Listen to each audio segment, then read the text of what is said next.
Hello, my lovely dowsing, lay hunting and questing friends, and welcome to the Landscape Speaks. My name is Mave Calvert, and I'm a member of the British Society of Dowsers. I'm also known as Mave Marion, the Sherwood Dowser, and that's because I live on the outskirts of the ancient and mysterious forest of Sherwood in the English Midlands, famous for its legends of Robin Hood, Maid Marian, and the Merry Men. And this is a three-part series. And in the first part, we're going to talk about some pentagrams that I found on the landscape.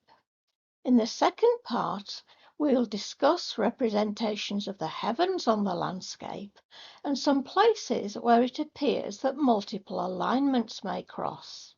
And in the third and final part, I'm going to talk about some dowsing experiments that I did to see whether there may be any energy associated with these landscape geometries and how that may fit in with water, trees, and elemental beings.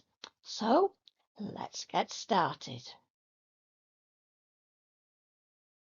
When I became interested in this sort of thing in 2006, I read the book The Da Vinci Code by Dan Brown, and that led me to the village of Rennes-le-Château in southeastern France. And I bought another book called The Holy Place by Henry Lincoln about Rennes-le-Château and the mystery that surrounded it. However, it wasn't the tale of the priest and the treasure that fascinated me, but the fact that Henry Lincoln had found that by joining together the tops of 5 mountains in the area, including the one that Rennes-le-Château sits upon, he could draw a perfect pentagram. I then went on to find the work of David Wood, who had also looked into sacred geometry in that region. I became fascinated with landscape pentagrams, and I was guided to many more books. Henry Lincoln had co-authored another book about a pentagram in the landscape of the Danish island of Bornholm, and that connected several round churches built by the enigmatic Knights Templar. I then found a book called The Viking Serpent that talked about a landscape pentagram that covered virtually the whole of Norway. Then there was The Spirit of Portland, written by Gary Biltcliffe, that talked about a landscape pentagram on the Isle of Portland on the coast of Dorset back in England. And so it went on.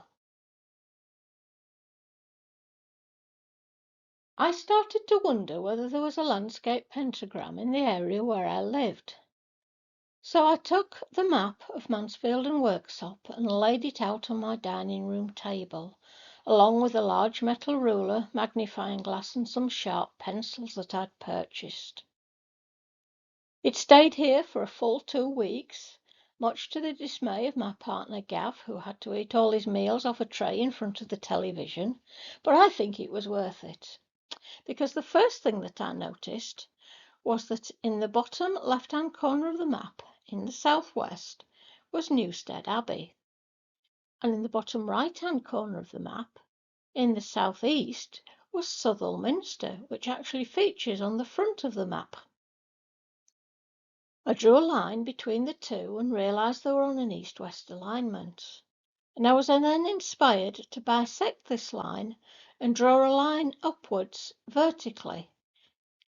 And I realised that that went through what remains of Sherwood Forest now, where there is an ancient tree known as the Major Oak that all the visitors come to look at because it's associated with the Robin Hood legend, or so we're led to believe.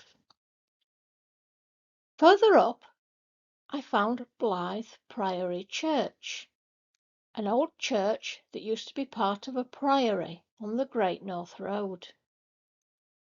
And when I connected Blythe Priory Church to Newstead Abbey and Southwell Minster, I realised the triangle that I had made was more or less the 36-degree angle at the top which you find in a pentagram. I was hooked.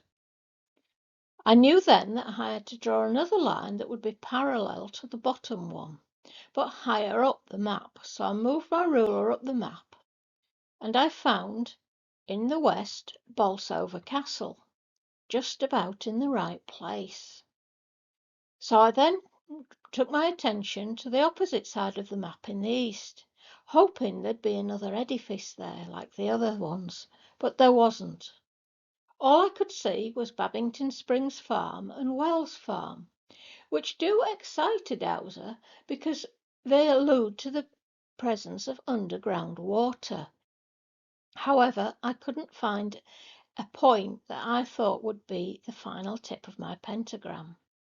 So I took out the more detailed map, and I realised that between Wells Farm and Babington Spring Farm there was the site of an ancient medieval village called Woodcotes. Aha! Ancient medieval villages would no doubt have had a church, and given that it's near springs, it could well have been seen as a sacred place. So I decided this would do as the final tip of my pentagram. So I drew in Woodcote's medieval village, and I drew the lines to connect the tips. Now, I've never been inspired to draw a circle round these 5-pointed stars, which would turn them into a pentacle, but I have been inspired to connect together the tips with straight lines, and this is what I did.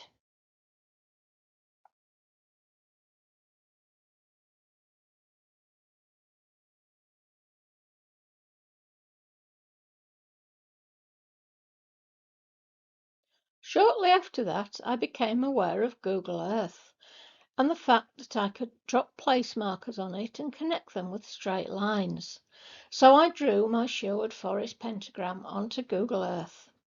It wasn't a quite geometrically perfect pentagram, but then again, neither were a lot of the ones I've read about in the books. And as well as being drawn to draw straight lines around the edges, I've always been drawn to have a look at what's in the centre and to connect the centre with the tips.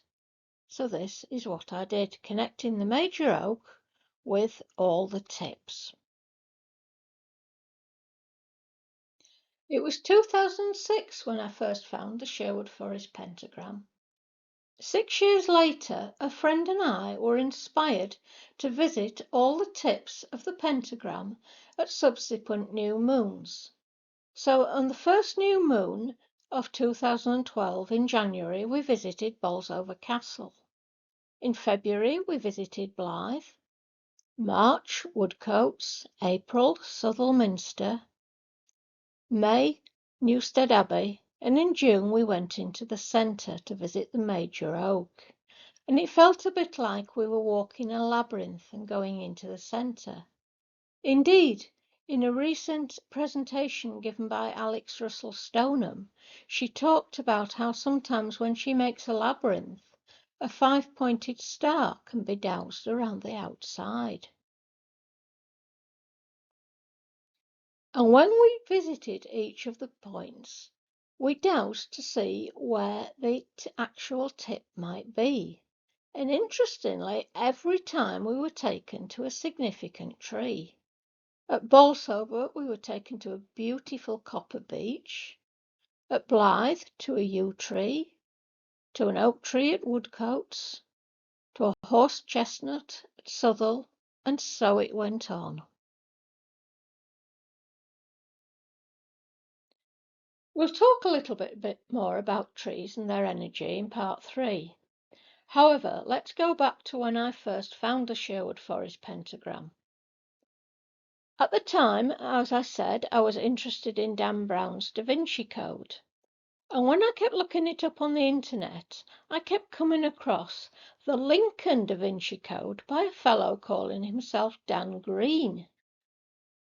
So I made contact with this fellow and we became friends. And his Da Vinci Code centres around Lincoln Cathedral. One of the things in Lincoln Cathedral is a little gargoyle known as the Lincoln Imp, and it sits high up in the angel choir. and I found out that there were several legends associated with the Lincoln imp, and the one that I like the best is the legend that the devil sent two imps to cause chaos. They first visited Chesterfield Parish Church, where they twisted the spire. They then flew to Lincoln, where they went into the newly built Angel Choir intent on causing chaos. However, they were spotted by an angel who turned one of them to stone, and the other one escaped with the aid of a witch. And the one that's turned to stone is what we see today and call the Lincoln imp. Now, around about that time, I met an elderly gentleman when I was out dog walking, and he told me that the path we were walking on is supposed to be part of an ancient pilgrimage path between Chesterfield and Lincoln. I'd never heard of this before, but I pricked my ears up.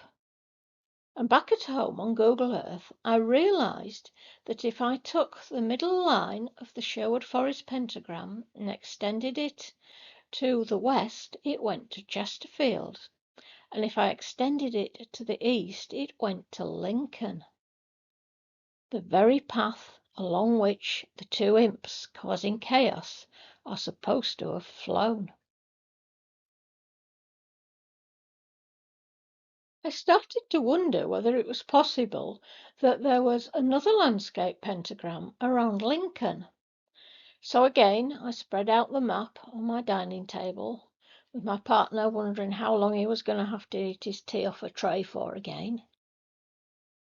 And indeed, I did find one, and I was really pleased with this one because just like the Sherwood pentagram, it was in the middle of the map, but this one was actually a proper pentagram with all the angles that you would expect, and it was oriented to true north. I plotted it on Google Earth, and I decided to call it the Yellowbelly pentagram because people who are native to Lincolnshire and have lived there all their lives get affectionately known as Yellowbellies. And this pentagram centres on Lincoln Cathedral, and the vertical line going through the centre is actually the ancient trackway that the Romans knew as Ermine Street. Up in the north, the tip is Canby Corner, which is a junction on Erming Street. And in the west, we have Dunham-on-Trent, where there is a church and a bridge over the River Trent. And this marks the border between Nottinghamshire, where the Sherwood Forest pentagram is, and Lincolnshire. And between these 2 points, we have Stow Minster, which was the original cathedral church of Lincoln. Over in the east, we have the Church of All Saints at Rugby. Close to the southwest corner is Stapleford All Saints, and halfway between the southwest and the southeast tips, we have the Church of Navenby St. Peter, close to which archaeologists found, not that long ago, the remains of what appeared to be a henge. It occurred to me that there might be another landscape pentagram around Chesterfield's crooked spire, but try as I might, I couldn't find one, so I gave up. However, a couple of years later, I was messing about on Google Earth, and suddenly a landscape's pentagram in that area started to jump out at me. I hadn't actually been looking for it. I wasn't really doing any map dowsing or Google Earth dowsing. But it just seemed to jump off the page, and my intuition told me, yes, there's a pentagram here, but it doesn't centre on Chesterfield Crooked Spire. It actually centres on Chatsworth House in the Derbyshire Peak District. And this is a mansion house or stately home that was built by the enigmatic Bess of Hardwick and a second husband, William Cavendish, who was one of Henry VIII's dissolvers of the monasteries. And this pentagram, up in the northwest, has Peveril Castle. In the northeast is Norton, where St. James's Church has a large obelisk outside it, which I know from my family tree research. Coming down to the eastern tip, we find Temple Normanton, which was once a place where the Knights Templars had one of their preceptories. At the bottom, we've got Kirk Ireton, the church there, and in the west is Longnaw, where there is a hill called the Dragon's Back because of its peculiar shape. And Chesterfield Crooked Spire is just within this pentagram. And I realised that the line that went between Chesterfield and Lincoln obviously extended a lot further. It went right through Chatsworth itself, and no doubt further to the west as well. So I now had myself a trio of pentagrams in the English Midlands. All three were more or less the same size and more or less the same distance apart, and they were all bisected by this line that I started to call the Equinox Line, because I realised that it stretched from Chapel Point on the Lincolnshire coast in the east, all the way across England, through Wales, to the island of Anglesey, just off the coast of Wales. And I decided to call it the Equinox Line because it was on an east-west alignment. And on the equinoxes, the sun rises due east and it sets due west.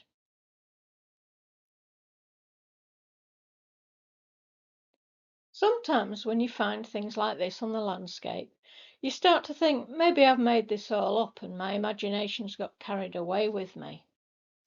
However, when you start to realise that these three pentagrams are actually linked, you've got to think again.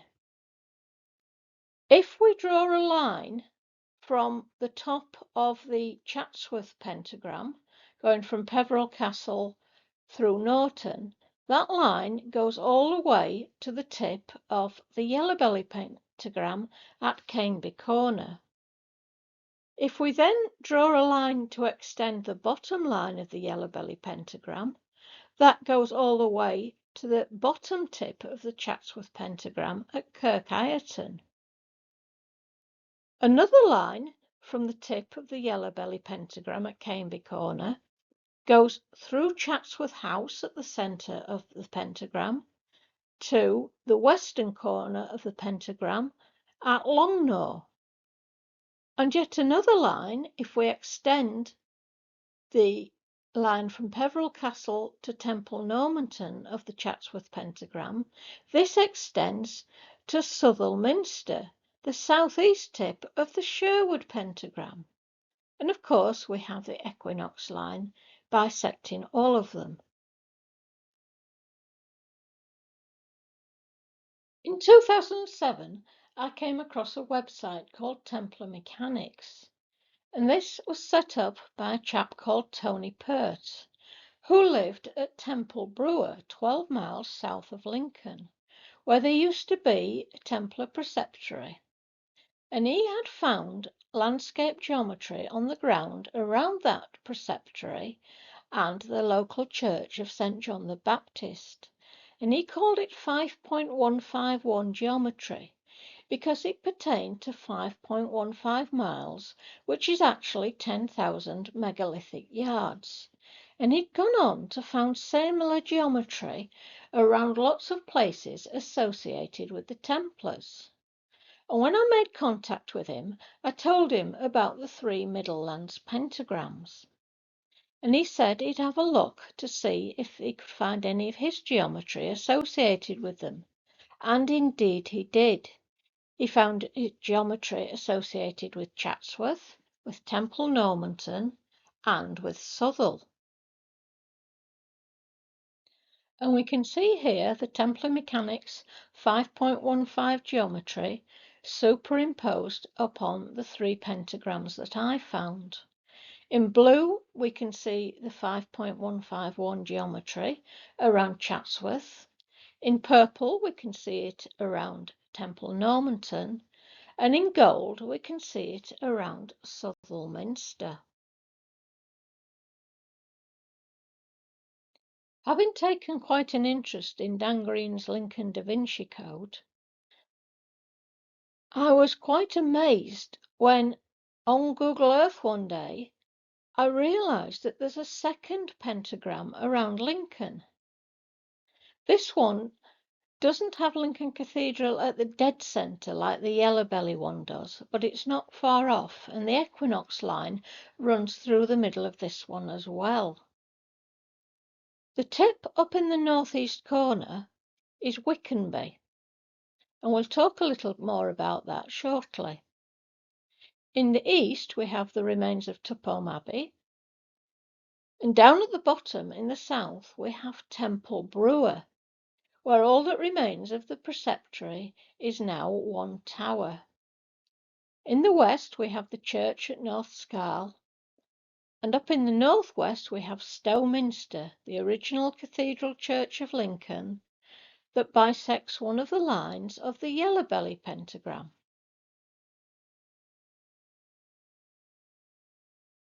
When I was looking on the map for the northeast tip of the new pentagram around Lincoln, I was looking in the Wickenby area and I found two churches 2.84 miles apart, one at Wickenby itself and one at Linwood.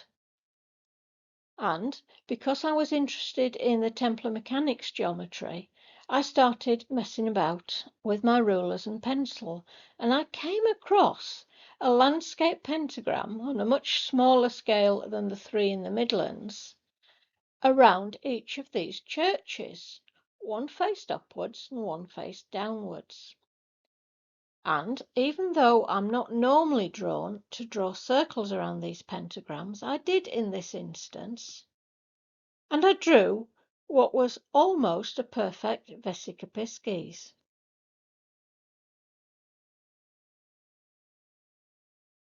And here we see Lincoln's two pentagrams superimposed upon each other in Google Earth. They don't fit precisely, but they're not far off. The Equinox Line turned out to be a 200-mile geomantic alignment running from the east coast of Lincolnshire to the west coast of the island of Anglesey. And a geomantic alignment is a long-distance straight lay, accompanied by a pairing of earth energy dragon currents that interweave around the lay. One current will have predominantly masculine or yang properties, and the other will have predominantly feminine or yin properties.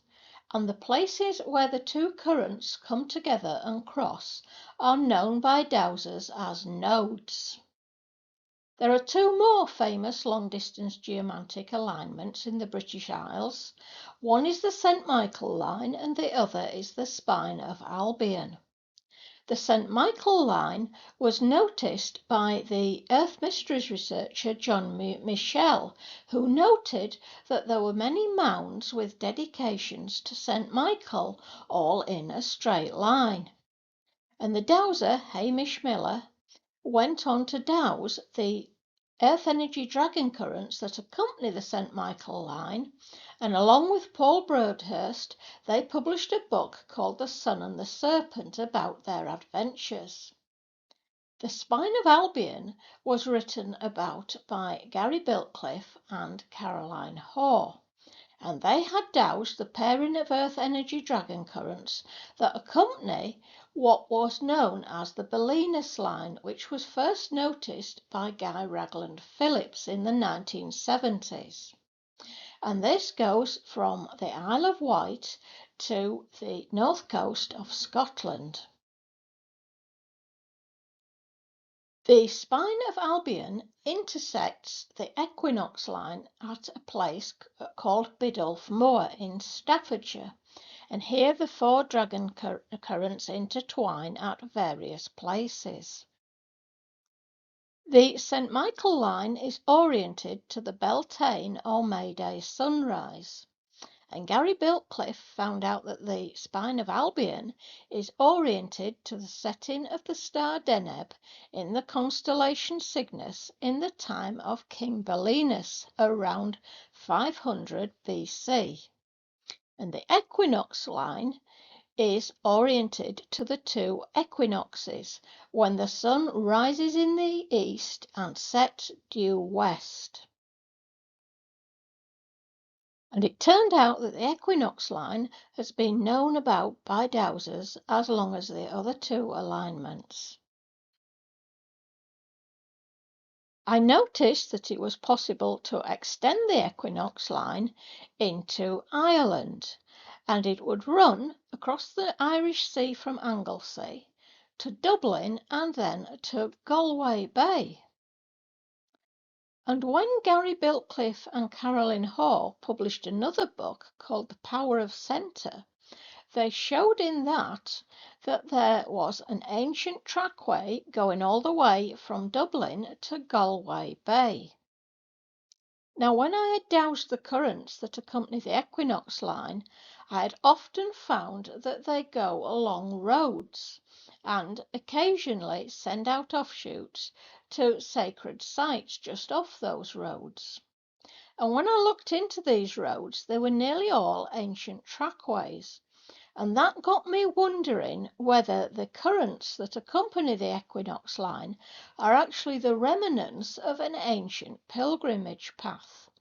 And it occurred to me that the women and children may have walked along the path where the yin current now runs, whereas the men and older boys would have walked the path where the yang current now runs.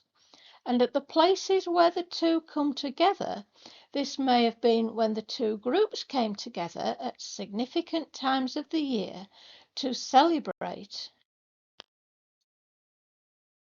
Once I had realised that the Equinox Line could be extended westwards into Ireland, I took a look to see if it could be extended eastwards. There used to be a large landmass in the North Sea known as Doggerland. This started to become submerged some 8,000 years ago following a large undersea landslide off the coast of Norway. In his books The Mystery of Doggerland and The Wisdom Keepers of Stonehenge, Graham Phillips suggests that Britain's megalithic culture actually started in Doggerland. Now, in the COVID lockdown, the dowsing groups took to Zoom, and we had some very interesting talks, including one from two ladies from the Gatekeeper Trust. And they told us that the Gatekeeper Trust are interested in pilgrimage in the landscape and also in landscape temples. And this is where the human chakra system can be superimposed on the landscape. I'd already found 3 landscape pentagrams along the Equinox Line, and I then found a 4th on the Lincolnshire Wolds. This meant there was now a row of 4 landscape pentagrams, and when I looked at the length of the Equinox Line, I realised that there was actually room for 4 more, and this could possibly form a landscape temple. The Lincolnshire Wolds pentagram would be the root chakra, the one surrounding Lincoln Cathedral, the sacral chakra, the one surrounding the major oak in Sherwood Forest would be the solar plexus, the one in the Peak District of Derbyshire surrounding Chatsworth would be the heart chakra, the one surrounding Biddulph and the Staffordshire moorlands, the throat chakra. The third eye chakra would surround Chester. The crown chakra would be in North Wales, and fittingly, Anglesey would be the 8th chakra, sometimes known as the soul star chakra, which is above the human head. In his book, The Marianne Conspiracy, Graham Phillips suggests that Anglesey is actually the mythical island of Avalon of Arthurian legend. And he also suggests that Joseph of Arimathea took Mary, the mother of Jesus, to the Druids on Anglesey to keep her safe following the crucifixion, and he suggests that her relics are still there. Interestingly, in his book The Murder of Mary Magdalene, Dan Green suggests that the relics of Mary Magdalene actually rest underneath Lincoln Cathedral, having been taken there clandestinely by the Templars. And in yet another of his books, Graham Phillips suggests that in the Biddulph area there was laid to rest the remains of the last Druid priestess around 500 AD. And in the book Strange Fate, he talks about a long barrow there called the Bridestones, and he suggests that this is where the last Druid priestess was laid to rest. And the Bridestones is actually visited by one of the earth energy currents that accompanies the spine of Albion. So it's starting to look like the Equinox Line could be an ancient pilgrimage path and a landscape temple. And often pilgrims walk these pilgrimage paths to pay homage to the relics of various ancestors and revered people, such as saints. And now we possibly have Mary, Mother of Jesus, Mary Magdalene, and the last Druid priestess interred somewhere along this line. And a few years ago, I took some dowsers to Lincoln Cathedral, and they said they thought that it was not only Mary Magdalene whose relics rested there, but possibly the relics of two other ancient priestesses. Probably the most famous pilgrimage path in Europe is the Camino de Santiago Francais, and it begins in the east in the French Pyrenees and goes all the way through northern Spain to the cathedral at Santiago de Compostela in the west. And Compostela translates as Field of Stars. And this path often gets known as the Milky Way because it's said that it mirrors the stars of the Milky Way on the ground. There's an extension to the pilgrimage path from Santiago de Compostela to the western coast at Fistera, which translates as the end of the earth, and where pilgrims can see the sun setting into the sea. And if we look at the Equinox Line as being an ancient pilgrimage path, we can see that there are also three places where, according to Dan Green and Graham Phillips, relics of Mary Magdalene, Mary Mother of Jesus, and probably other high priestesses can be venerated. And again it ends in the west at Anglesey, where the sun would be able to be seen to set into the sea. Lincoln Cathedral stands on a high limestone cliff surrounded by flat fenland, and once its main tower was surmounted by a spire which made it equal in height to the Great Pyramid. Similarly, the cathedral at Santiago de Compostela can also be seen from miles around, and pilgrims walking either path would be able to see the cathedrals from a long, long way away. I became very interested in the Camino de Santiago and decided I wanted to travel it. When I told my partner of my plans, he said there was no way we were going to walk it, but he did suggest that we travel it in our motorhome, which we affectionately called the Magic Bus. So plans were made for a journey in the Magic Bus. We set off from the French Pyrenees, spent nights at Pamplona, Logroño, and Burgos, where we visited the cathedrals, and then it was time to traverse the mountains known as the Spanish Picos. However, the Magic Bus had other ideas, and we found that whenever we started to go up a steep hill, there was a problem with the turbo and we lost all power.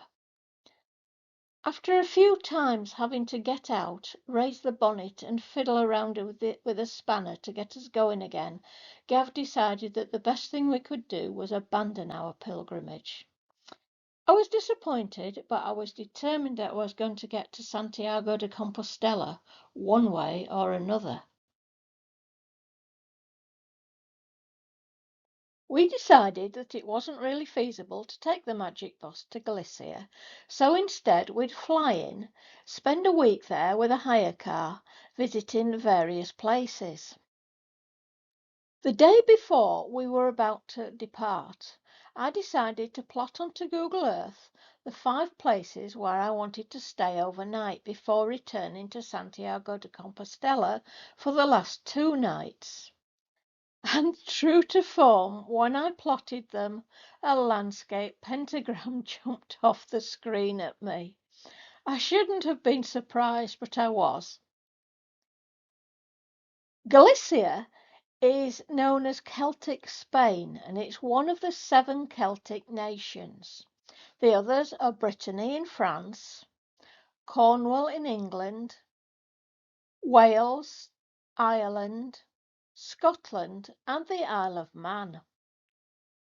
So it was probably fitting that our flight was to be on the 31st of October, Halloween, or Samhain if you have Celtic inclinations. And we were to spend the first night in Ourense, which turned out to be the southeastern tip of this landscape pentagram. Then on to Vigo, which was the southwestern tip.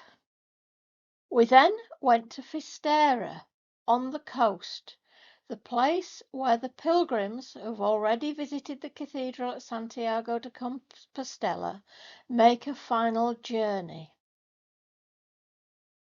And up in the north, La Coruna is where we spent our 4th night, and it marks the northern tip of this landscape pentagram.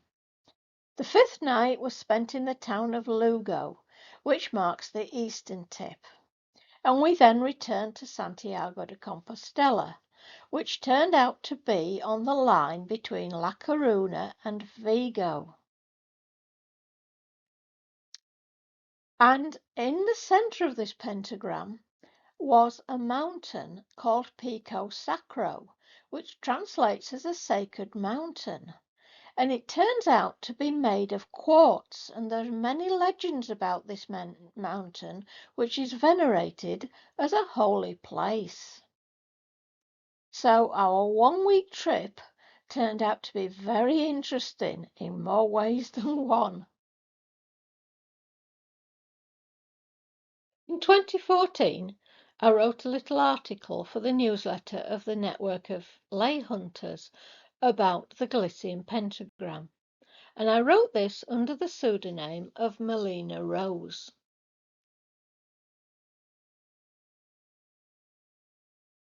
By the autumn of 2014, we'd had the magic bus fixed, and we were planning an even more adventurous pilgrimage. This time we were going to spend the winter travelling along the southern coast of Spain and of Portugal. So I went onto Google Earth to mark several of the places I wanted to visit. One included a place called Denia, where there was a castle and a campsite that we intended to stay at for a fortnight. And when I turned on the place marks marking the Galician pentagram, I realised that the line from La Coruna through the eastern tip of the Galician pentagram went all the way to Denia. And so it went on, because if I extended the line from La Coruna to the southeastern tip, it went through to Gibraltar. The line from La Coruna to the southwestern tip went to a place called Cabo de Roca, which is said to be the most westerly point in Portugal. And a line between that and Denia can be extended out into the Atlantic Ocean to mark the western tip of what I was starting to call the Iberian pentagram. I found that the bottom line of the Galician pentagram, which goes between Vigo and Ourense, could be extended to that enigmatic little village of Rennes-le-Château. and the top line of the Galician pentagram, which went from Fistera to Lugo, could be extended to a place on the northern coast called Magdalena. And Magdalena turned out to be the northeast tip of the Iberian pentagram, which I found rather exciting given that Mary Magdalene features in Dan Brown's Da Vinci Code set in Rennes-le-Château and also in Dan Green's Lincoln Da Vinci Code. And the centre of this particular pentagram was a mountain called Pico Almanzor, and that just happens to be the highest mountain in central Spain. These pentagrams just kept coming, and this was the biggest one I had found to date.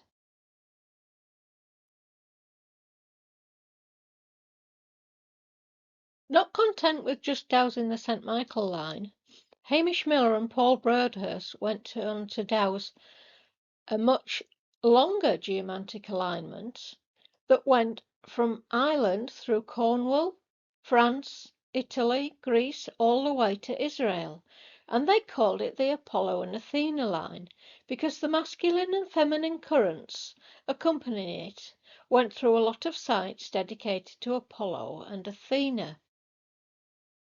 And I drew this line on Google Earth, and I'd also drawn the Belinus line or spine of Albion that was dowsed by Gary Bilcliffe and Carolyn Hoare. And they intersected at a place in northern France. And I realised that if I extended the line of the Iberian pentagram that goes from Gibraltar through Magdalena, it actually also intersects the very place where the Belinus line and the Apollo and the Athena line intersect. But that wasn't all. If we take a line from Gibraltar and draw it vertically upwards, so it goes through the middle of the top line, that carries on to northern Scotland and it intersects the Belinus line at the exact point where the Belinus line leaves the coast of Scotland. And if we then go to the other end of the Belinus line and extend it through France and all the way to the coast of Africa, that same point is hit by the Iberian pentagram by taking the point from La Coruna and extending it through the tip at Denia. And it hits exactly the same place where the Belinus line makes landfall in North Africa.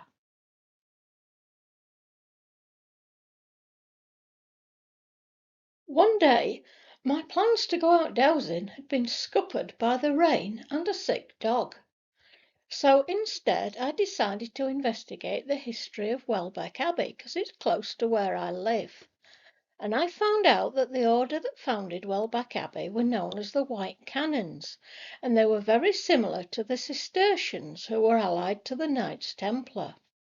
So I went on to Google Earth and I decided to plot place marks for all the White Canons' houses in the area of the Midlands pentagrams.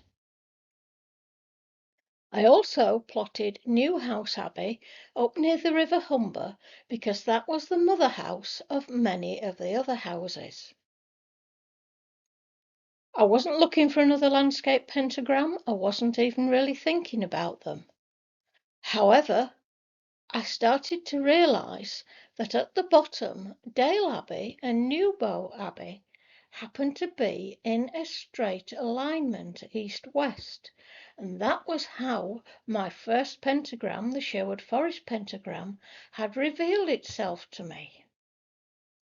I then noticed that if I connected Dale Abbey with Bowchief Abbey, which is up near the northeastern tip of the Chatsworth pentagram, it looked like I had a 108-degree angle, which is very similar to the one at the bottom of a pentagram. I then connected Newbow Abbey with its mother house of Newhouse Abbey and realised that this line went right through the centre of the Yellowbelly pentagram and through Lincoln Cathedral and the Equinox Line. So that was it. The history of Welbeck Abbey was out of the window because I had myself another landscape pentagram to investigate.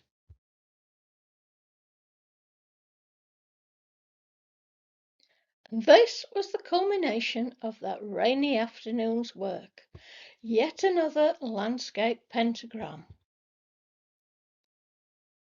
Beauchief Abbey, Dale Abbey and Newbow Abbey were at tips. Lincoln Cathedral was on one of the lines. The eastern tip turned out to be a spring known as Old Man's Head Spring, and the northern tip was at Torn Bridge. I also found that Welbeck Abbey was on one of the lines, and where two of the lines intersected was another spring known as Margaret's Spring.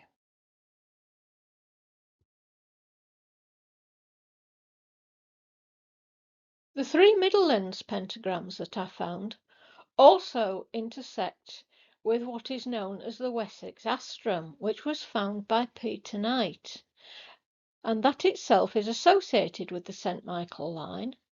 And when I drew it on Google Earth and I extended the line from Glastonbury in the Wessex Astrum that goes through the tip of the Wessex Astrum, it actually goes all the way to the major oak at the centre of the Sherwood Forest pentagram.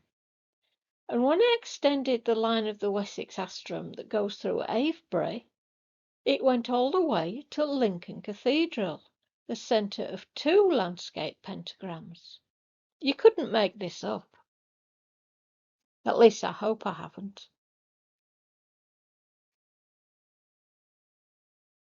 The small island of Malta lies in the middle of the Mediterranean Sea, not too far from the coast of Africa, the island of Sicily, which is part of Italy, and from Sardinia.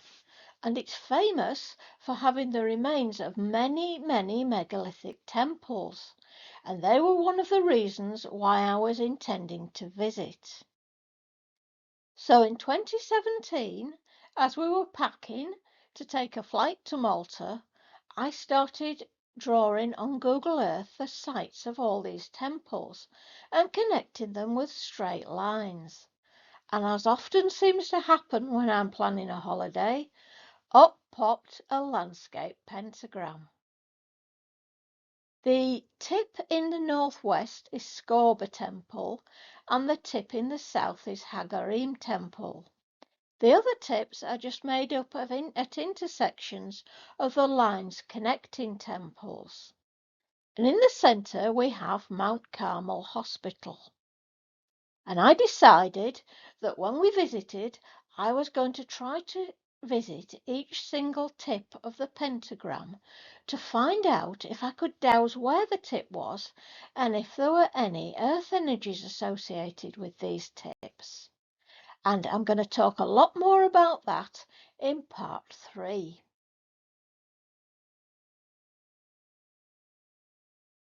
The Isle of Man is a small island roughly the same size of Malta. And the researcher, the late John Michell, says that it is the omphalos of the British Isles because it lies in the Irish Sea, equidistant from England, Ireland, Scotland and Wales. And in their book The Power of Centre, Gary Biltcliffe and Caroline Hoare elaborate on this. In the summer of 2017, I was to visit the Isle of Man, not for the first time, because as well as being famous for its many megalithic sites, the Isle of Man is also famous for motorcycle racing, and my partner Gav is a big fan. So it was decided we were going to spend about 3 weeks on a campsite in the Magic Bus whilst the Manx Grand Prix motorcycle racing was taking place. And as usual, while planning a holiday, I went onto Google Earth to plot various places. And as usual, up popped a landscape pentagram. The northwest tip is St. Patrick's Isle at the town of Peel. In the northeast, Mount Colden.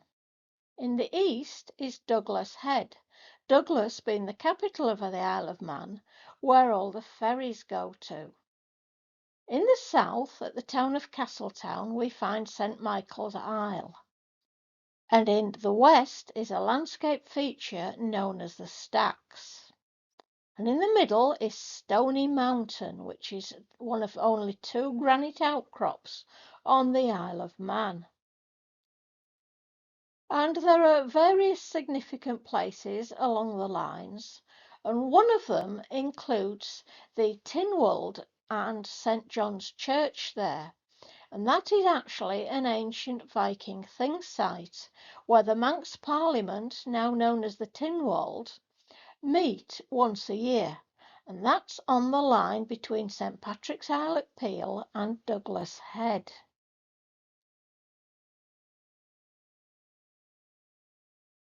In 2019, yet another landscape pentagram showed itself to me. This one is in northern England, taking up a large part of the counties of Lancashire in the west and Yorkshire in the east. And up in the northwest, we have St Mary's Church at Mooka, while in the northeast we have St Mary's Church at Appleton Wisk. In the west is Pendle Hill, famous for the Pendle witch trials, whereas in the east is York Minster. And both Pendle Hill and York Minster feature in other landscape geometries relating to the heavens on earth, which we will discuss more about in part 2. The southern tip of this pentagram is a hill called the Rough at Flockton. And right in the centre is the Church of the Holy Trinity at Dacker Banks. And I had called this the Druids Temple pentagram. And that's because the lines from Mooka to York and Appleton Wisk to Pendle Hill intersect at a place known as Druids Temple. However, it's not an ancient megalithic site. It's actually a folly that was put in place by the local squire in the 1820s. Sometimes the lines of these pentagrams have quite a few significant sites on them, and the line from Pendle Hill to the Rough turned out to be one of these. Starting at Pendle Hill, we then go on to St Mary's Church at Newchurch in Pendle, St Bede's Church, the Chapel of Mary the Virgin, Greystone Hill Rock Art, the Notch Standing Stone, Turnhill Rock Art, Midgley Moor Boundary Stone, Miller's Grave Cairn, Lower Hill Cairn, Shore Hill Cairn, an ancient cross at the Church of St Matthew at Rastrick, and the Rough at Flockton. And this line can actually be extended to the second pentagram that surrounds Lincoln. And here we can see how the line of the Druids Temple pentagram that goes from Pendle Hill to the Rough at Flockton extends to become the line from Stowminster to the ruins of Tupholme Abbey in the inverted pentagram that surrounds Lincoln Cathedral. And if we look at the southward facing tip of the Druids Temple pentagram and extend a line southwards, it actually goes to Chatsworth House in the middle of the Derbyshire pentagram and onwards to the southern tip of the Derbyshire pentagram at the Church of Kirk Ireton. These pentagrams just keep on coming, and I've actually lost count of how many I've found. I'm just very grateful that a lot of them connect into each other and also connect into the landscape geometries that other people have found, else I'd probably think that I'd fallen down a rabbit hole and ended up in Wonderland and had made the entire thing up. In 2015, I wrote an article about all the landscape geometry that I'd found up to that point. I wrote it under the pseudonym Melina Rose, and I called it The Landscape Speaks Dowsing Discoveries. But I hadn't discovered all this landscape geometry. It had discovered me. Indeed, when I got to know some people from the Gatekeeper Trust, they told me that they used to dowse the Equinox Line back in the 1980s, and they asked me why I called it the Equinox Line, and I said I'd just been inspired to do so. And they said that they too had called it the Equinox Line, and I didn't know anything about this, but I think it's absolutely wonderful when the landscape speaks to you and tells you what it wants certain features to be known as. And in 2016, Alan Bowers of the Society of Lay Hunters made my article into a little booklet, and he was kind enough to distribute it along with issue 56 of the Society of Lay Hunters newsletter. And that, my dowsing, lay hunting and questing friends, concludes part 1 of the Landscape Speaks. I do hope you've enjoyed it and that you'll join me for part 2, when we'll discuss some representations of the heavens on the landscape, how these fit in with other people's research into landscape zodiacs, and some places where it appears that multiple alignments may cross in the landscape. Until then, goodbye.